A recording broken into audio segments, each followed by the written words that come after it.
সমুদ্রের বুকে এক নীল গর্ত ঘিরে ঘনীভূত হচ্ছে রহস্য।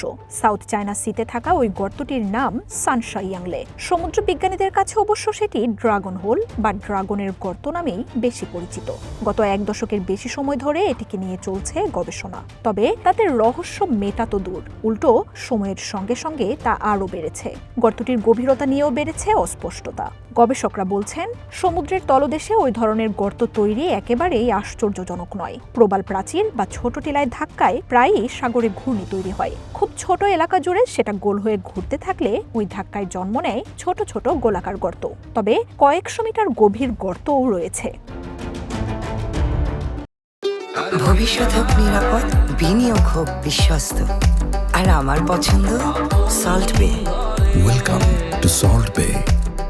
সাউথ চায়না সিতে ড্রাগন হোলের অস্তিত্ব খুঁজে পাওয়ার পর এর রহস্য উদ্ঘাটনে বিজ্ঞানীদের মধ্যে হুড়োহুড়ি পড়ে যায়।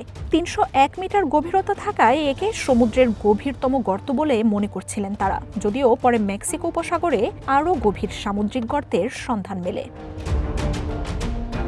সমুদ্রের বুকে তৈরি হওয়া নীলপানির গর্তকে সাধারণভাবে লম্বালম্বি খাদ বলা যেতে পারে, কিন্তু ড্রাগন হোল একেবারেই সেরকম নয়। এর উপরের অংশ প্রশস্ত, কিন্তু যত গভীরে নামা হবে ততই সেটি সংকুচিত হয়। অর্থাৎ গর্তটি দেখতে অনেকটা বাঁকানো ফানেলের মতো।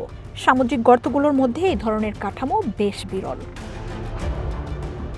২০১৭ সালে ড্রাগন হোলের রহস্য উদ্ঘাটনে দিক নির্ণয়কারী সরঞ্জাম এবং উচ্চ ক্ষমতা সম্পন্ন রোবট নামানো হয়। এর ভেতরের দেয়াল বাঁকানো, কঠিন পাথুরে জমি রয়েছে। তাছাড়া গর্তটির ভেতরে কিছু কিছু জায়গায় ধসের চিহ্ন মিলেছে। গবেষকদের ধারণা, ড্রাগন হোল নতুন গজিয়ে ওঠা কোনো গর্ত নয়, এর জন্মের ইতিহাস বেশ পুরনো। তবে এত কিছুর পরও ড্রাগন হোলের পুরো রহস্য বের করা সম্ভব হয়নি। এর ভেতরে অসংখ্য সরু খাঁজ ও ঘরের মতো জায়গা রয়েছে। হাজার হাজার বছর আগে সেগুলো কিভাবে তৈরি হয়েছে তা নিয়ে যথেষ্ট ধোঁয়াশাও রয়েছে। সবচেয়ে বড় কথা, বিজ্ঞানীরা বলছেন ড্রাগন হোলের ভেতরে সিঁড়ির ধাপের মতো একটা জায়গা রয়েছে। সেটা কিছুটা এঁকে বেঁকে নিচের দিকে নেমে গিয়েছে। এর ওপরের দিকে জীবাশ্ম এবং প্রবাল পড়ে থাকতে দেখা গিয়েছে।